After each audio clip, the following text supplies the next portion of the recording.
Let's start with Matt Ryan. What's your pressure scale on this season? How much pressure on Matt Ryan? Yes. I'm just saying 5 out of 10, Sal. 5 out of 10. Think about it. Matt Ryan, he just ain't really been balling when he was in Atlanta. Don't do that. Matt Ryan and the Colts, it seems like a good combination, but the Colts fell short last year. The year before with Phillip Rivers, they fell short against your Buffalo Bills in the playoffs because Phillip Rivers could not drive them down the field with 2 minutes remaining. I don't think the expectations for Indianapolis are that high. I don't think the expectations for Matt Ryan are that high. What? As a result, I don't think the pressure is that high. What do you hope for? You hope they get in as a wild card team. Maybe you hope they beat the Titans and win the division. But either way, it's not as though you expect the Colts to go 14-3. You're not expecting the Colts to go 15-2. It's not that much pressure. Go 9-8, go 10-7, and he gonna be all right. That's not pressure, big dog. No, there's pressure. Matt Ryan's on a new chapter. He's in a new home. He has a new system. This pressure is up at an 8, big dog. And you're not reading this one right. This was a winning team last year with the best running back in football based on production last year. Matt Ryan, you're accurate. We got a running game. We got a squad. We were just in the playoffs with a guy who had 1 foot in retirement. Then we got Carson Wentz. That didn't work out. And now we have you as a field general, as a leader. And this is something that's going to revive your career. Oh, there's pressure not only to live up to expectations in Indianapolis, but also, Matt Ryan, who are you? Do you think Russell Wilson is a great quarterback? We're going to talk about him. Yes! Matt Ryan's been to the Super Bowl more recent than Russell Wilson has, and I don't hear you talking.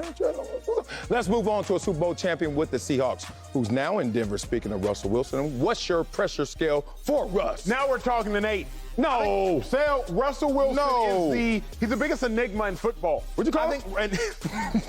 Come on, man, don't do that. Russell Wilson is either a first ballot Hall of Famer in some of our eyes, or Russell Wilson is the most overrated quarterback in some of our eyes. Still a first ballot Hall of Famer, though. Okay. Here's the thing about Russ. What? If you that good, Russ, it's time for you to show it. Think about who Russell Wilson is.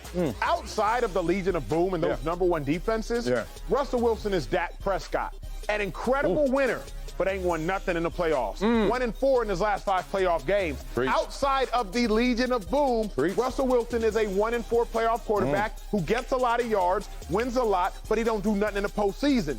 There is no Legion of Boom in Denver. Yes. Now it's time for Russell Wilson to show, hey, does winning follow me, or did I come into a great situation to follow winning?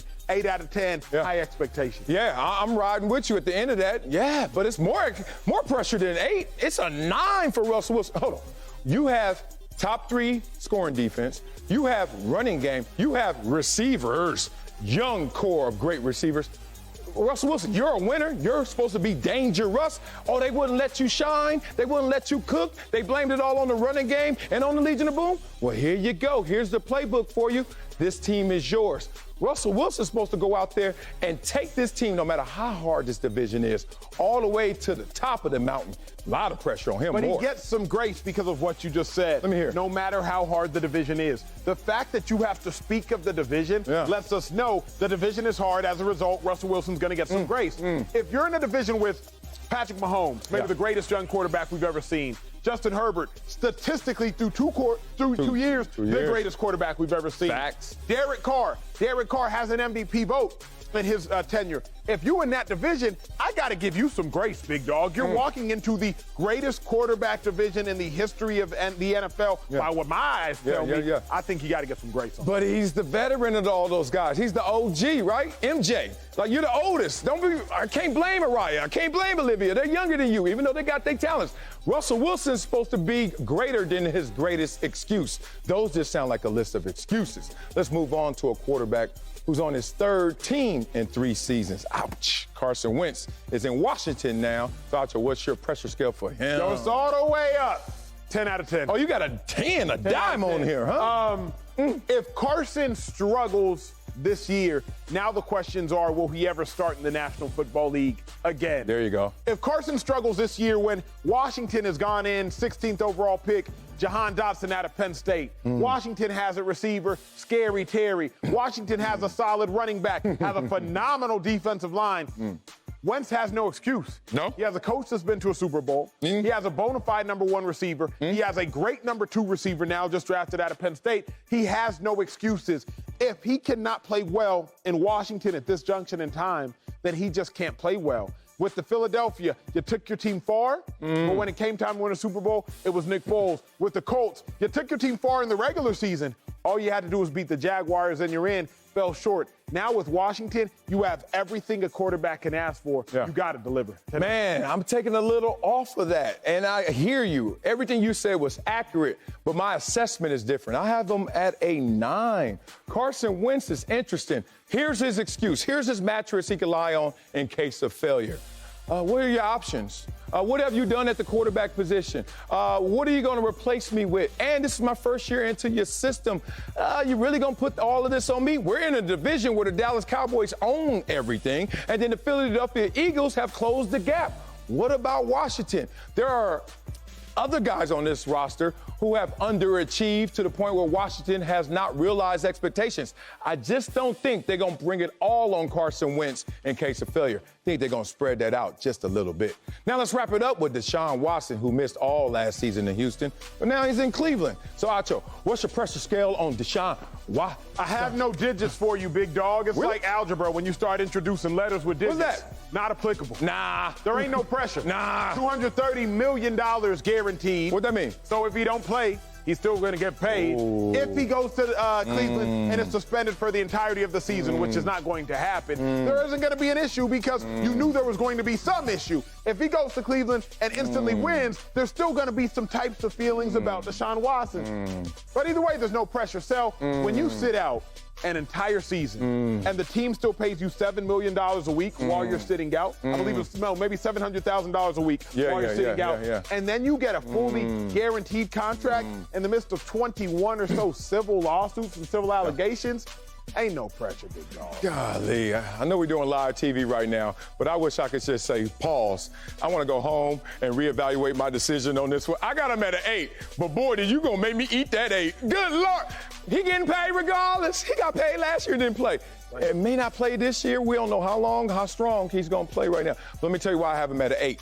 Because Cleveland thinks that they have a Super Bowl contending roster. And then they came to a realization that, you know what? Our only issue is at the most important position. That's why they fully guaranteed a contract for a superstar in Deshaun Watson. Now, that is some pressure to live up to it. There's 2 pressures in the NFL that I found. One is, individually, I got to go make a name to get paid. The second one is, I got to show everyone I deserve what I got paid. That's where the pressure is for him right now. If he doesn't get bailed out or he doesn't miss games, then Deshaun Watson got a ball. And if he doesn't ball, then there's going to be some pressure. That's an 8. That's real, but you got to remember, think how easy it is to ball in Cleveland at the quarterback position now. Oof. Like, because they had Baker Mayfield, they made it so easy on their quarterbacks because they had a quarterback who was incredibly limited. Yeah. So now you're walking towards a situation where they have made it easy and have catered to you, and you're incredibly talented. Even if he does have to go out and ball right away, it's so easy on him to ball because he has more than he's ever had. Yeah, this is interesting. This dude, I don't know what mathematical formula this is, but we're going to come up with one. Deshaun Watson at his best was a 4-win team, right? So now that you make it easy for him, you expect that, wow, he was already at his best on a sorry team. What's he going to do on a good team that we make it easy for him? That's still pressure. Like, think about it. If Deshaun Watson doesn't light it up, that's pressure. If Deshaun Watson fails, obviously that's pressure.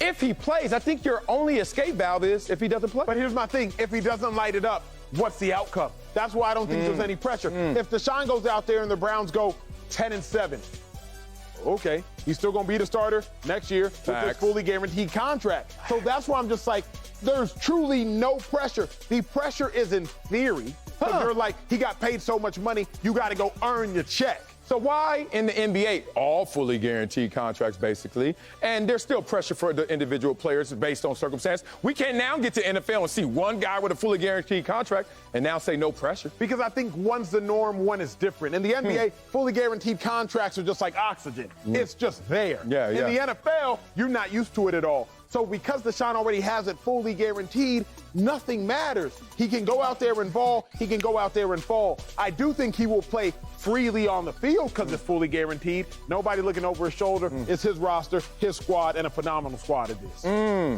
Gonna be feeling good at the bank. Wonder if he's gonna feel that pressure and what he think.